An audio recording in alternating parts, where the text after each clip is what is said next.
Hello，大家好，今天很开心，然后在这里跟大家分享一些筋膜照护的原理。因为现在筋膜啊，在我们市面上蛮流行的。那到底要怎么照护它，以及如何避免运动伤害的产生？你之后应该要如何去做一个修复？这是我们今天主要讲的重点。那在我们这次的讲座开始之前呢，我们先介绍一下，我是物理治疗师欣伟。那目前的话，我的主要工作项目呢，其实是在业界里面做一个运动推广、健康促进的部分。那我希望把预防医学这个概念带进去我们的生活圈里面，让我们可以就是在我们受伤前就有建立一个良好的卫教知识，避免说你之后在运动的过程中不小心受伤了，那没有办法去做一个及时的照护。另外呢，我也参加了龙舟队，那亲自下去体验这项运动之后呢，会更知道说我们这项运动呢，它会容易受伤、容易疲劳，或者是容易不舒服的地方在哪里。那如果以后现场呢有一些状况啊，有一些问题，那不知道怎么处理的话，都可以过来询问我。这次的讲座呢，我会先跟大家讲一下我主要的概念，因为呢会推广这些讲座，或者是会出来做一些运动促进的议题啊，去讲解，主要是因为我希望让大家能够真正的去认识你自己本身的伤痛，去做一个简单的判断，避免延误了就医的时间。再来就是让大家可以理解跟破解我们市面上很多杂七杂八资讯的迷思，得到一些比较正确的观念，同时呢，知道说你要去怎么去做一个处理，或者是寻求一些就医的 SOP。好，那再来进入我们这次的主题大纲。一开始我会先跟大家介绍一下酸痛这个东西，到底什么是延迟性酸痛或者是肌肉撕裂伤这两种的差别，还有就是当下你大脑就是因为太累而产生的意识形态的酸痛，这都不太一样，所以必须先让大家认识什么是酸痛。接下来就是时下最流行的筋膜理论，大家都说筋膜放松啊，你可以拿滚筒、按摩球、花生球等等任何的工具。那筋膜到底要怎么放松？筋膜又是什么？这个也要让大家先厘清一下观念，最后才会跟大家讲一些修复的一些逻辑理念在里面。OK，好，那我们现在就要进入我们正式的主题。第一个就是如何分辨酸痛。那你要怎么知道你的酸痛是什么？我们先看看以下这两大类型。第一个是延迟性酸痛，第二个是肌肉拉伤。如果有在运动的各位啊，对这两个酸痛一定不意外。那到底什么是延迟性酸痛，什么是肌肉拉伤呢？我们再往下看。在对于延迟性酸痛的迷思啊，在座我先问问看各位，因为我想要先知道大家对于延迟性酸痛的认知到底有多少，所以我们先看一下第一个题目就是大家对于 DOMS 延迟性酸痛这个议题啊，觉得是乳酸堆积的，麻烦帮我举个手，让我看一下。OK，那觉得是肌纤维撕裂伤的，也帮我举个手。OK，大家其实都还蛮正确，观念蛮正确的，大家都知道它是肌纤维的撕裂伤。那我先讲一下乳酸堆积好了。其实我们运动完确实会产生乳酸，乳酸也会堆积，但它退去的时间大概是2到3个小时内，它就会完全退光，所以它并不会残留在我们身体的肌肉上，同时它也不会造成你过了2、3天后身体开始觉得全身性的酸痛。那肌纤维的撕裂伤这里呢，我就要跟大家介绍一下了。肌纤维的撕裂伤啊，其实就是因为我们一条肌肉里面有上千万条的微小肌纤维，这些肌纤维细丝啊，会透过我们在运动的过程中拉扯而断裂，因此就会产生疼痛的现象。那我们接下来再进一步介绍一下延迟性酸痛它是怎么产生的。它的产生其实就是你过度的负荷跟离心收缩。那离心收缩又是什么？我们来看一下旁边这张图。今天我们做一个二头肌的弯举，今天我们把哑铃往身体的方向去做收缩的时候呢，我们肌肉二头肌的长度就这么长。那当我们往内收缩的时候，它其实是慢慢的缩短跟集中的，这个就叫做向心收缩。那另外一个所谓的离心收缩，就是将我们的哑铃往身体的往身体离去，慢慢的拉长，而且缓慢的下降。在这个过程中，因为你要控制哑铃的重量，负荷哑铃的重量，以及身体本身地心引力的重量，所以你就会产生一个超负荷的现象，而你的肌肉会从收缩的状态慢慢的被拉长，原本你的肌纤维长度就长度是正常的，大概你的手臂二头肌的长度就这么长。那当你在做一个往下离心的动作时，它是一个被动拉长的动作。那在这其中呢，有一些比较脆弱、比较细小的肌纤维是就会慢慢的被你拉断，所以这就会产生肌肉延迟性酸痛的问题。那我们再看看延迟性酸痛对我们身体的功能造成什么影响。其实大家不要觉得说这是代表身体不强壮，或者是说我们身体素质比较弱才会造成这个状况。因为其实延迟性酸痛呢，是你身体本身的保护机制。它要告诉你的是什么？它要告诉你的是，你今天的这个运动已经开始产生超负荷，它可能会对你的身体造成伤害。所以我会提出一个警讯，我会产生疼痛，告诉你说该休息了。因此呢，我会告诉大家，其实对于延迟性酸痛，它是一个好的警示作用，它是我们身体良好的保护机制，所以我们不用排斥它。因为当我们只要做超负荷我们的身体状况的时候，为了成长，我们必须做一个超负荷，让我们肌力增加。那同时呢，也要避免说过度的负荷让身体损伤。因此，延迟性酸痛就是这样子来的。那它的产生的期间呢，下面这是我画的一张图，我们可以从这张图看到，其实从前面呢，我的主轴是前面这一段6到12，这里是以小时来计算，所以呢，是你运动完后的第一天，慢慢的你的酸痛程度会慢慢缓慢的上升，但它不会一次飙到最高点。那通常我们延迟性酸痛的巅峰时期是落在48到72小时，也就是2到3天之间，你的症状会最明显。那接下来在7天以内，我通常都会跟大家讲说，如果你的酸痛在第3天以后开始慢慢的产生缓解的现象，那就代表你可能也就只是延迟性酸痛，并没有特别的肌肉拉伤或什么的症状出现。那通常会在第3天以后开始慢慢下降，到第5到7天的时候，有些人的症状甚至就完全解除了。那当然，如果我们当下在场的各位啊，都是比较常运动的人，所以我们比较常运动，身体素质就会比较好，所以它恢复速度也会比较快。那我上面这个时程呢，其实代表的是一般普通就是不常运动的人，他们的一个延迟性酸痛的一个时程表。那如果对于我们有在运动的人呢，他可能会稍微缩短一下，但是一个明显的分界点就是2到3天，你会发现你的酸痛值飙到最高。那3天以后呢，它就会慢慢的缓慢下降。但是如果假设你今天的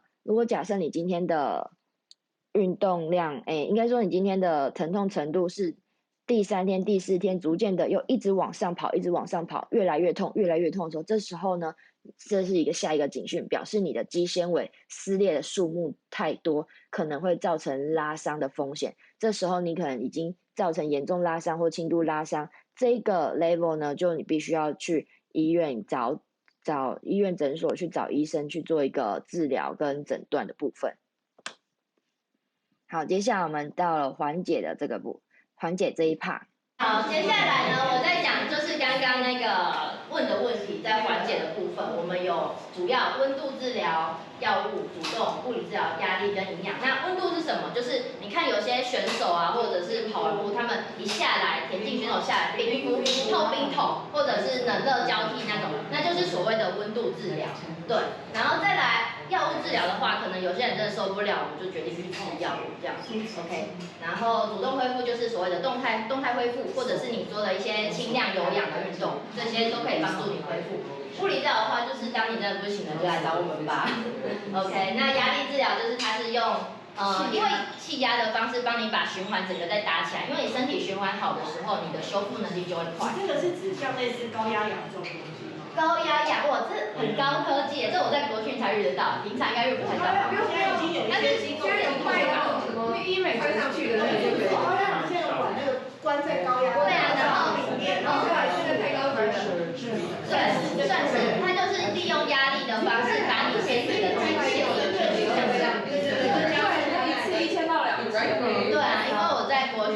插进去。可是压力治疗是什么时候用？就是除非你像你长期水肿的人，或者是说你在生前的时候，你的压力已经下去了，必须把它挤上来。那营养补充品就像是 BCAA 啊，或者是一些高乳清、高蛋白这样子。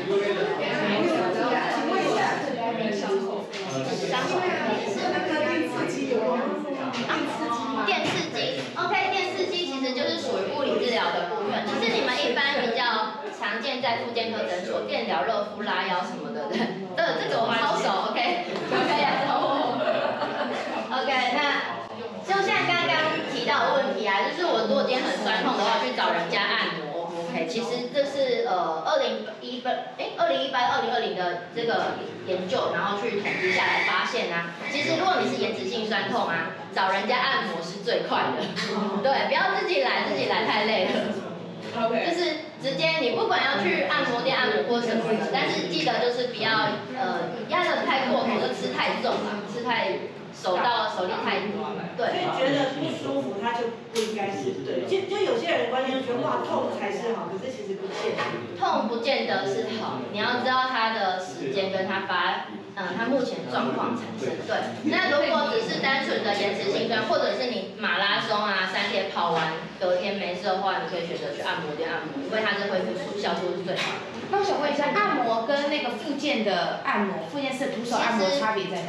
复健式的徒手按摩，因为对我们来讲，我们帮你按摩，其实主要我会先评估你整体的状况，知道你到底是哪边紧哪边松，然后再去处理它，所以还是比较针对你所谓动作如果出现问题或者是疼痛的时候，我们才会帮你。那如果一般而且但相对来讲费用又高一点，因为它又是有一点专业。但是如果只是想要放松的话，基本上就是你跑完疲累放松的话，泰式按摩什么的 OK， 就是你可以选经济实惠的。复健是比较对症下药的意思，就是没错，就是如果你的症状已经经过好几次按摩，或者是持续好多天都没有自己处理都没有用的时候，那你可能这次就要来找治疗师，看到底是该放哪里或加强哪里的肌肉。但是如果没有的话，一般我不会特别一直推荐大家一定要直接来找物理治疗师，稍微去找一个按摩的，不过运动按摩师也 OK， 对，那他们就可以帮你处理掉那个延迟性酸痛，让它不会持续太久。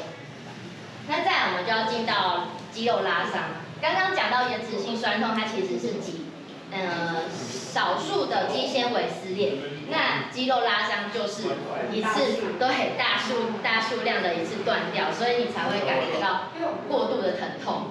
OK， 那要怎么判断呢？就直接再给大家一个比较清楚的时间点，这样子。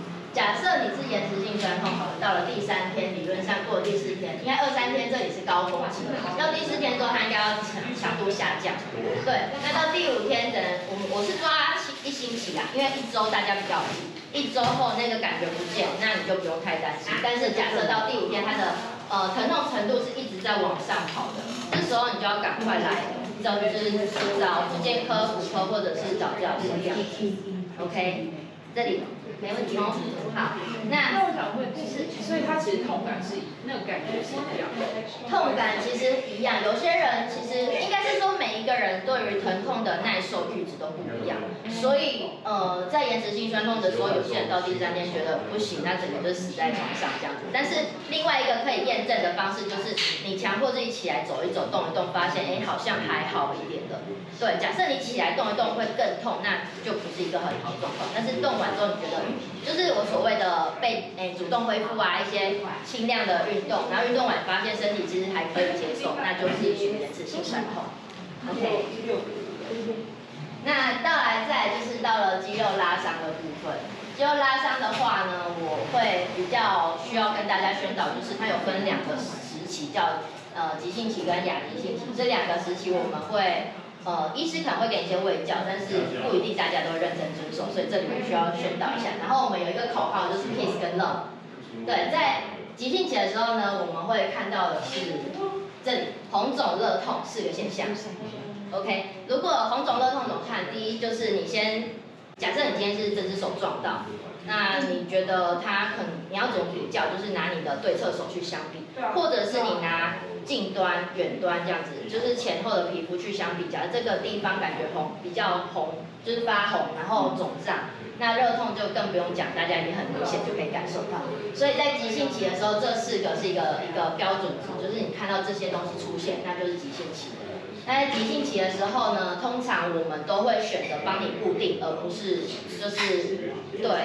通常比较常见的就是脚踝扭伤吧，大家应该都有脚踝扭伤的经验。但急性期如果顾不好，之后会变成习惯性扭伤，对，这个很麻烦。所以在一开始的时候，只要一扭伤，我们做的第一件事就是固定。所以有些人会选择缠肌贴，有些人选择缠白贴。对，但是大部分应该如果业余者的话，通常受伤他就是穿着夹脚拖，然后这样走，他也不会把它绑住。对，那这个很容易造成他后面的韧带在修复的时候变得太长了，所以你那个关节是松的。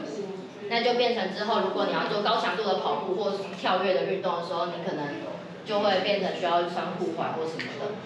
那再来就是，如果抬高换姿其实比较偏重于在末端，就是像我们的脚踝，因为我们常常站着，所以血一直往下流，它会肿胀在那，所以我们才会说平躺，然后脚抬高。因为我常在运动场上看到有人的抬高是坐着，然后脚这样跪着，那他永远还是低于心脏。那低于心脏的状况下，血就不会回流啊，所以血还是积在下面，等于是有点像是无效治疗。所以我所谓的抬高是你可能需要有点躺平，然后脚把它拉高，这个在家里就可以做，就是躺着，然后枕头垫高，这才是比较正确的抬高换姿。OK， 那再来适当的是要瘦腿，然后要抬腿是一个道理。对，没错，就是要让它循环往回跑。OK， 那再来是适当的药物，其实医生一定急性期的时候，大家通常如果他出现了红肿热痛症状，医生也没办法帮你做超音波或者是照 X 光，因为什么都看不出来。那看不出来的状况下，他只会开给你发炎消炎止、肌肉松弛剂，对，消炎止痛药。OK， 那这个的话，如果有就医的就会选择这样。那我遇到的还是有那种不会选择去就医的人。那不会选择就医的，我会建议你吃的药物就必须是非抗，应该是说弱抗发炎的。对，因为发炎反应也是人体的一个保护机制，你把它压制住之后，就像发烧，小朋友发烧，你总不会一直给他那个退烧药压住吧？那他总会病就越来越多，但你没有发现。对，所以药物的话，我们要记得就是弱抗发炎，然后我等一下会提供大家一个比较常见的药物，对，那是一个药师推荐的这样。然后再来是加压固定，一样就是肿胀的时候，我们都会把它再做一个加压，避免血液就是没办法回流。最后就是医师一定会告诉大家，就我之前遇到一个马拉松选手，他很妙，他就是跟我说，我现在脚不舒服，但我2周后我要跑就是全马。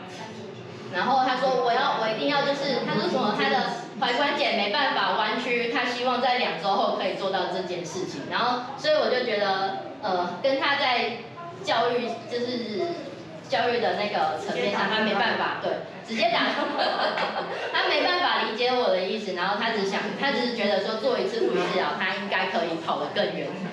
OK， 对，所以在认知教育上，因为很多医生会你去看诊，他直接告诉你说你就休息，不要做那个运动。但是对于常常需要运动或者是追求成绩的人，你不可能说我要休多久。对，这也是我那时候遇到的状况。那这时候我们就需要有一个概念，就是你这一段期间你可以做运动没错，但你必须清楚说轻量。然后再来就是你不能期待你的恢复期是慢慢一直往上，都不会有崎岖坎坷的那个路。通常你都是跑进步一点点，然后突然又掉下来，又开始痛了，然后再进步一点点又痛了，所以它是一个曲折的路，慢慢复原的。这个是大家一定要知道的一个观念，不是说一路就是像那种股票那样要一路冲到底这样子 ，OK？ 好，那再来这边呢，就是不是业配，但是基本上就是我们都会直接说，那你就直接买成药普拿疼，因为它现在很多种，所以要特别还是要问药师。对，就是我知道是当初他们是推荐这一排，但是因为后面它加了很多滴滴扣扣的东西，所以你拿药的时候一定要问药师。那主要的一个关键字就是你要弱抗发炎，因为你不能把发炎反应压住的话，连医生都没办法去检查你到底是怎么了，因为什么都看不到了。是你说弱抗发炎，就是如果我们自己去药局买，是跟药师对，没错，他会推荐。对，他会推荐，因为主要因为大家主要都是因为疼痛才不舒服，倒是发炎的话，要肿到就是很胀那种才会真的觉得很痛苦。那一般的像诺阿疼这种止痛药，它就是镇痛解热而已，对，所以你会觉得比较好一点，但不要把发炎反应给盖掉。OK， 那再来到了亚急性期的时候，什么时候进入亚急性呢？就是对，就是止痛药。只是还是会建议大家一定要询问医师或药师，但是如果真的很紧急，可能隔天要比赛或怎样，然后你真的找不到诊所，没办法了，冲一间药局直接问，然后把关键字丢出来。那止痛药跟肌肉松弛剂的就是差别在哪里？其实止痛药它只是可是我不是药师，我这样讲有点奇怪。好，但抑制大脑，对抑制大脑的止痛药，它其实是用类似麻痹的作用，让你感觉不到疼痛。但是肌肉松弛剂，它是会让你的肌肉整个放松，它的结合收缩的速率会下降。所以有些人吃了肌肉松弛剂，隔天是软趴趴，力量是出不来的。所以不要随便吃肌肉松弛剂。肌肉松弛剂通常都是医师的处方间去开啦，对。像什么闪到腰，可能就会给你强制放松，但是有些不是每一个人都适合直接吃肌肉松弛剂，因为会有一些状况，就是像肌少症的老年人，他就更不可能吃肌肉松弛剂，因为它会更软，他可能会不小心跌倒受伤，或者是产生晕眩的状况。对，我想请问一下，我之前参加比赛的时候鼻子被打断，对，然后他那时候开肌肉松弛剂给我，是为什么？鼻子被打好不还好？可是因为现在的肌肉松弛剂里面还是附加一些就是消炎反应的成分，对，所以他可能觉得你可能是刚比完赛的所有的肌肉都很就是纠结，应该是收缩到最强，你不能一直在收缩，对，所以他必须强制你放松。对，因为你其实应该说我们有一个地方只要一受伤，周边的肌肉就会全部做一个 muscle guarding， 就是保卫起来把你抓住。那这时候你那个地方就会变得很紧绷，一直没办法放松的话，血液循环会过不去，过不去的时候那个地方严重一点叫做坏死，那不严重的话就是它会肿很久，然后之后就长歪了这样。所以他受伤会让你吃肌肉松弛剂？对，受伤有时候会让你吃肌肉松弛剂，你就看医生怎么去判断。因为其实有些医生会发现到复健科或骨科，他们一来，你跟他说腰闪到，过好几天还是给你开肌肉松弛剂，所以都是我觉得还是比较偏医生自己决定想要开给你什么。哦，可是腰每次都是肌肉松弛剂。对啊，因为他是对吃肌肉松弛剂什么时候要吃止痛药？止痛，因为肌肉松弛剂主要在，我觉得它的差别就在于你隔天有没有做高强度爆发力的运动。对，如果你只是慢跑的话，其实吃肌肉松弛剂还好，它不会影响太大，因为医生会抓那个剂量。对，但是如果像我们之前，其实我之前也比过跆拳，或者是练过一些像拔河那些，真的是不适合就是吃，因为隔天真的是软掉的。所以经痛的药也是差不多。经痛不一样，经痛不会让你吃肌肉松弛剂。不是，我说那个止痛药。对，是止痛药。对，我就想说是一样的概念，一样的概念。对。哦，所以是可以这样吃的。可以。OK。是吗？你看，我刚刚想说，一样吧，因为经痛也会吃补钠。对啊。OK。是吧？好，那到了亚急性期，就是红肿热痛都消失了，但是你走路还是觉得你负重的时候会不舒服，这时候就是进入亚急性，看不到任何症状，但是你觉得你的动作有改变，它反应变得比较迟钝了。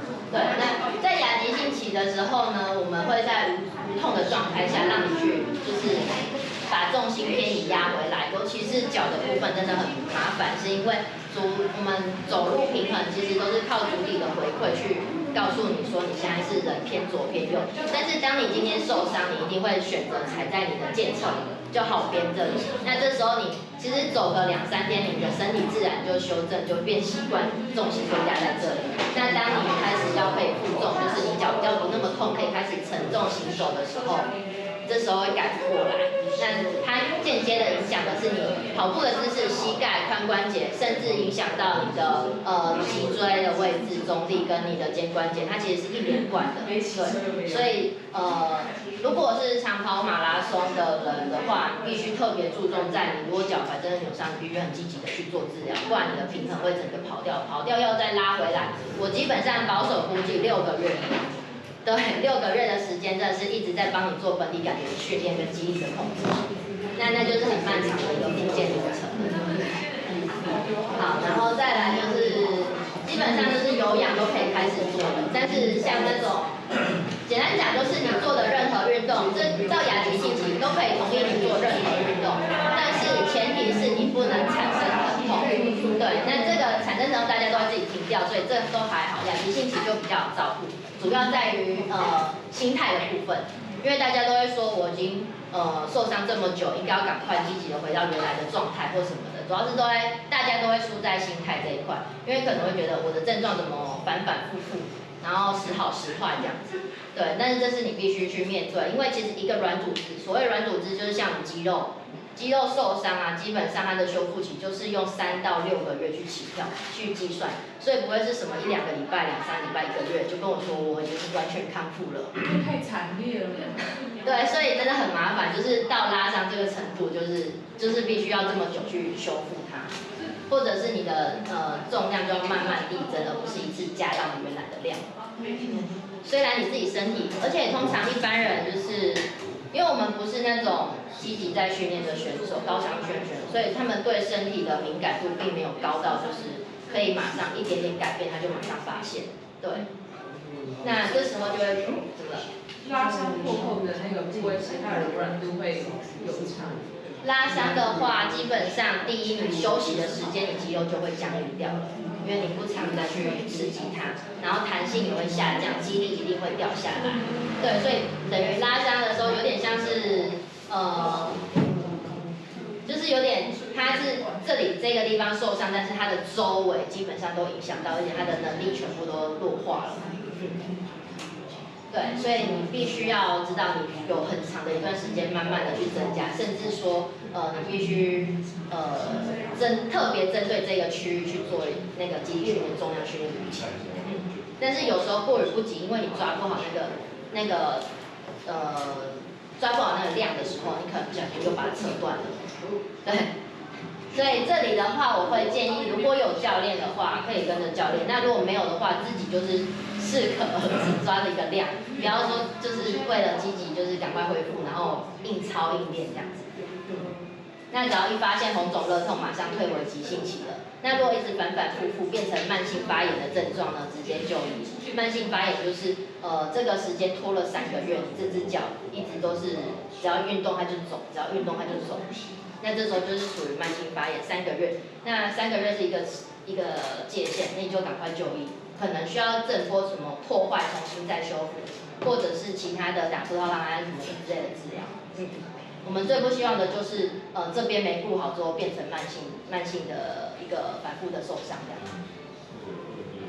好，所以这就是我对跟大家介绍肌肉拉伤它的2个部分，就是 PIS 跟 LOVE 这2个东西。啊？没有，它前面已经改了，就是最近又一直改了一次。对 ，OK 好，那再来呢，我们就进入今天的重点，就是筋膜，因为时下太流行筋膜这个了，网络随便找一大票都是。那什么是筋膜？其实大家就筋膜一直念，真的知道筋膜是什么吗？连我自己都是在去年我去那个澳洲的时候，然后教授重新帮我就是修正一下我的观念，我才真的知道筋膜是这个东西。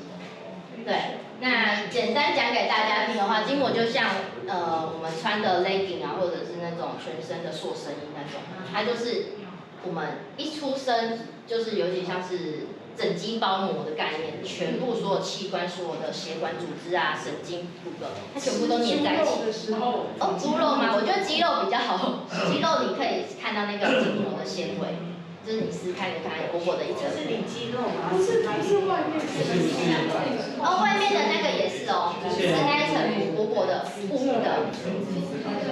所以你说筋膜就是肌的外面那一层，是不是？对，但是它是属于它的浅层筋膜，它是最表层的。那深层的话，它甚至侵入到内脏，不然你想你的心脏为什么会掉在中间，不会往下掉，不会往上跑？因为它是筋膜帮你固定住。对 ，OK。横膈膜它是肌肉，对，横膈膜是肌肉，它是横膈肌。OK， 然后当初跟大家就是讲一下这个，它拉衣袖的概念，就是因为它是一体成型，所以今天有些人会跟你讲说，头痛不一定是一头，脚痛不一定是一脚的问题，是因为它的筋膜是一整串的嘛。像我有时候我会帮一些患者测试它的柔软度，他今天这样弯，下不去。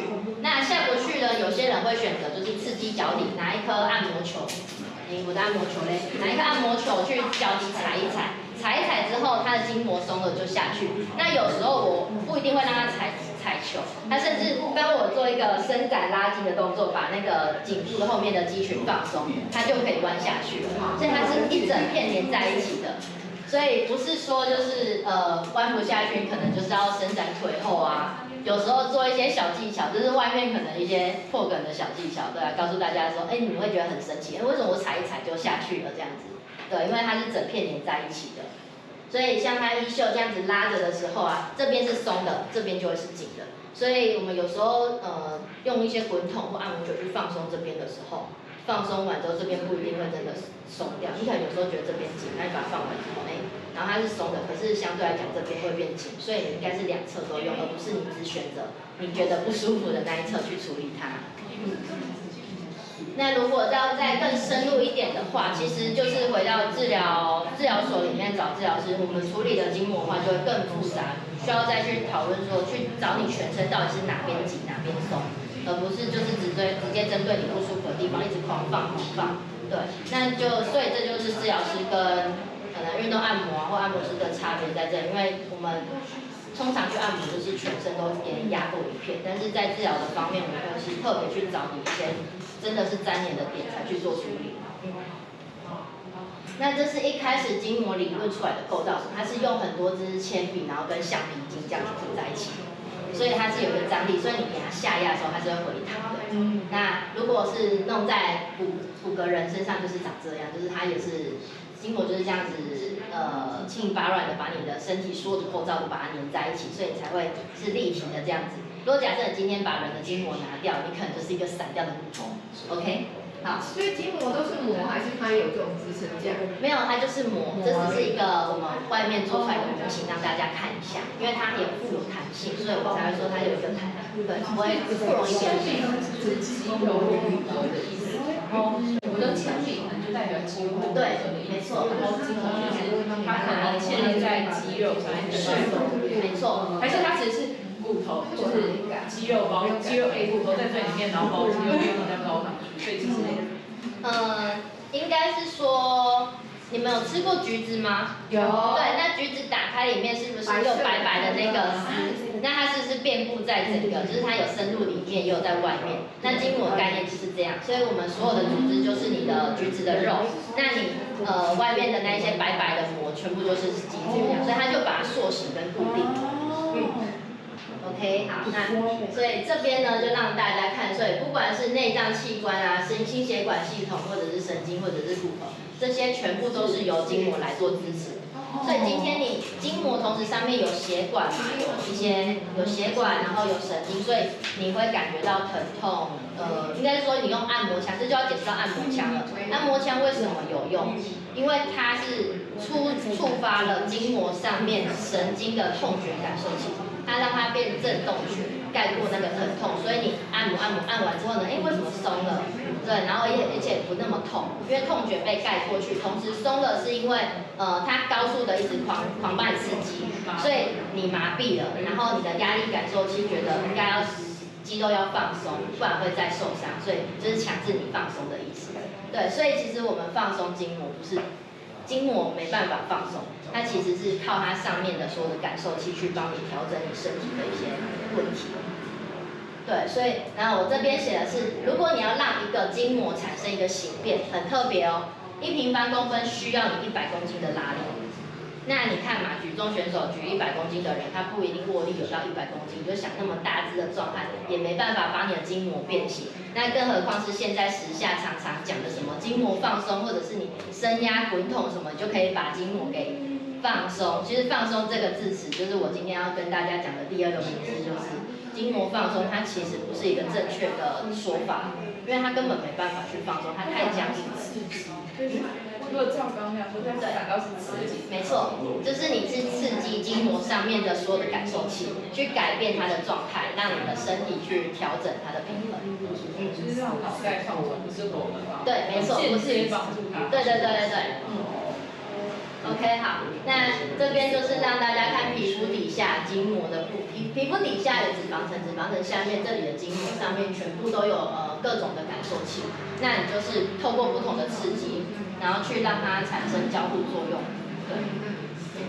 那再告诉大家第4个就是筋膜很特别的一个点，大家觉得自己本身的力量是怎么产生？就是你要产生力量，你需要透过哪些结构？肌肉收缩。肌肉收缩 OK， 这是第一个大家直觉的，就除了抽肌肉收缩，那还有 ATP 跟钠离子。好，这个就是比较偏到生理反应的部分。那再来呢？神经连结，对，还有。筋膜的那个张力。你好像讲到了，对，它破梗了啦。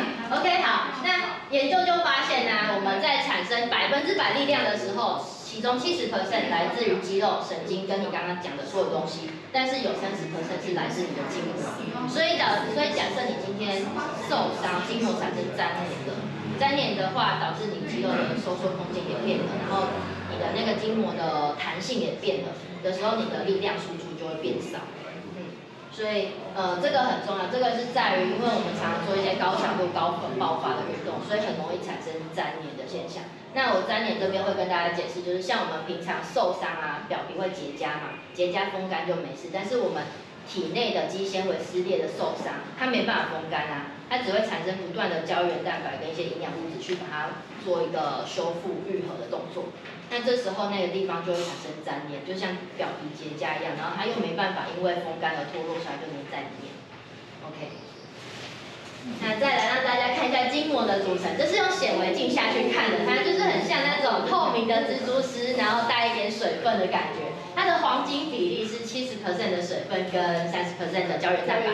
对，这是黄金比例，它只要一改变的话，你的筋膜的粘稠度就会马上改变。那学者他们就去探讨啊，其实我们身体只要我们水分基本上不会超过70% 那么多，超过水肿顶多就是多喝水再把它排掉而已。所以我们身体有机制把它排掉，但是我们缺水的时候我们补不进来啊。所以其实你只要少了2%、68%的水分，然后变成32%的胶原蛋白，你这时候你全身就会变得比较张力比较紧，然后你会觉得筋比较硬，然后筋膜也比较粘稠。对，所以这是它的黄金比例3:7。请问一下胶原蛋白怎么念？胶原蛋白。我记得好像是 collagen。对。那我想请问你刚刚说，如果水分变少，然后胶原蛋白变多，对不对？对。那我要怎么平衡？就是我要怎么把自己的筋膜固定在70跟30？其实基本上它还是依照你，简单来讲是用你的体重去算，体重去乘3，就是我们一般的喝水量，把我们的水分补足了，它就自然会去，身体就会自然去调节。对。但是如果假设我一天都喝不到500，那想必我们身体流失的水分，加上我刚刚又在上面晒了一下太阳，对，流失的水分那么多，理论上其实大家现在的水分有点降低。OK， 把水拿起来喝吧。那这时候就要讲到介绍完筋膜，你知道筋膜这个东西，你也知道它怎么生成，那你要知道它粘连又是如何产生。像刚刚讲的，我刚刚讲的就是受伤机制嘛，像是延迟肌纤维只要有撕裂伤，那你修复的过程就会产生粘连。那另外一种就是我刚刚讲的身体的水分，还有就是我们身体的温度。对，你会发现有时候我们为什么要叫你们热身？不热身的时候，只要身体比较冷，那这时候我们筋膜就相对比较硬。对，那它会肌肉也相对比较没有那个弹性出来。当你暖身起来的时候，你就会发现你的活动度变大了。这时候除了肌肉本身的弹性有加成以外，筋膜整个被你就是因为热而它变软化被拉开。所所以其实温度、体温它也会影响到你那个筋膜的弹性。所以讲到这里啊，其实我就是要呼吁大家多喝水，没事多喝水，OK， 把水喝起来，因为我刚刚运动 ，OK， 好。那再来呢，就是看到如何修复了。我们现在都知道怎么受伤，然后怎么去判断自己的受伤期，还有就是筋膜是什么。最后就是我们要看怎么修复。那我们先讲一下筋膜。我刚刚讲筋膜它不叫放松，所以我们统称它叫做松动，就mobility，就是我们去做一个震动或者是按摩推拉的动作，把筋膜整个就是粘连的地方把它推开。所以我们正确名称应该叫做筋膜松动。那松动呢？松动的好处就是在这里，主要还是在于你的运动表现跟你运动恢复会提升。因为在表现的部分，第一是你的柔软度变好，在运动恢复的部分，是因为我刚刚说了，筋膜上面很多血管，所以它会传送营养物质。当你循环好的时候，那你纠结在那里，血会出不去，导致那边的代谢废物会沉积，沉积久了，你就会产生那个酸痛感。对，那如果你把它推开了、抚平的，那它的血液流畅顺畅了，这时候你身体循环一起来的时候，你的修复能力就会变好，所以我才说运动恢复跟运动表现都会增加。然后再来就是你的，就像刚刚讲的活动度嘛，柔软度增加的话，你的一些 range motion， 然后还有就是延迟性酸痛都会改变。那到底要怎么做呢？我们现在看看我们手边有很多很多的工具，滚筒、花生球、按摩枪 ，OK， 还有你的双手，OK。那我现在呢会示范，我要示范的是教你们怎么去评估自己的筋膜到底是哪边紧。因为我刚刚讲完之后，一边紧会影响到另外一边，对。但是你只治疗这边，没有治疗这边的话，它一样还是会紧回去。那怎么判断自己的筋膜是紧在哪边的时候，这里呢就是用3个面向来去看，然后等一下会做几个动作，然后大家可以椅子收起来跟着一起做，对。然后就是两一组，你们可以去看对方的动作，去告诉他说，哎，你哪边做起来比较 K 比较开，那你可能是那边的筋膜是比较紧的。那第一个动作我们是做一个我想想，这是矢状面，就是前后的一个动作。那前后的动作，我们第一个会做的是做一个挥上去的动作。那这个动作呢，其实应该是说我们现在站直，然后脚跨出去，然后把身体整个延伸拉到最长，然后再回来。这个动作理论上，如果你做得很顺，那你前侧的筋膜就是没有粘连，就是比较顺畅，是可以让你这样子拉到最长，然后再回来。所以你等一下会看看你的同伴是不是在做这个动作的时候很 Q 弹，还是他会突然卡住，然后再拉上去。对，那这就会影响到你是不是前侧有哪边筋膜太紧。那太紧的部分你就可以看，它如果是骨盆先卡住再拉上去，那它可能是在髂腰肌的这一段太紧，那这时候你就知道你应该要放松哪里。那有些人是出去之后膝关节，然后再弹出去。对，那这时候你就会发现你应该是这一段太紧，所以你应该拿滚筒去按摩这一段。对，所以第一个动作我们先做这个动作，对，这样子拉出去。那这是前侧练的动作，再来是后侧，你要知道后面到底是这个方向，前面知道了，那我们后面怎么知道？后面的话呢，我们会做一个往后摆的动作，后摆，然后脚尖往前点，所以你会拉上去，然后后摆，脚尖往前点。对，然后左右边都去做，因为左右边做了，你才会知道你到底是哪一边紧。OK， 你们可以试试看，然后可以两一组。然后我帮你，对，都是尽量就是很顺的这样子甩出去，对，很顺的这样子。然后后脚尽量不要摆太高，可以维持开就好。没错。加了一些东西，但是你不这样做。脚要往后放。往前踩，对呀，大家没有，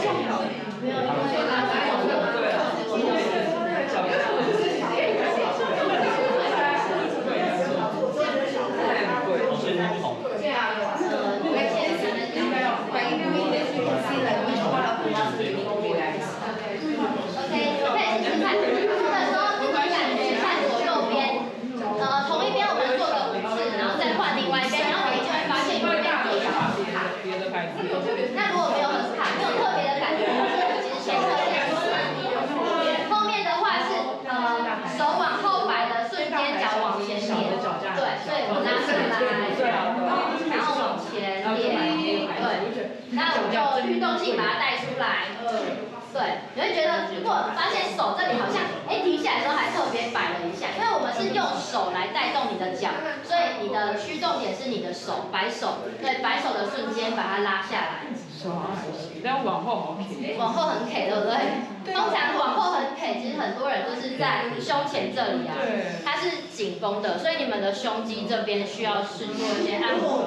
那怎么做？然后有些如果是肚子挺的话，那你可能是这一区，所以你其实不太，你要知道的是你肚子有没有办法在摆下去的瞬间肚子给它挺出去，但是你摆下来，然后肚子才二段式。公园阿嬷他们是对的。对，公园阿嬷其实是对的。对啊，你现在才知道他们多会。对，就是有点特别。对，所以这个是。对不对？就公园阿嬷都这样啊，以后学他们。这是一个3D map 的概念，检查你。先往前。对，先往前。摔手后。他可能通常都是先做一个方向，这时候往前而已。你们想加入？对啊，后侧是这样嘛？对，后侧是拉起来，然后往后的时候脚往前接。对，这边就对，这个动作。往后的时候脚才往前。是后面的时候前是。对，一开始手先抬起来嘛，然后这只脚在后面，然后你摆下来的瞬间脚才啊 ，OK。对。啊，可是感觉不到他哪里 K。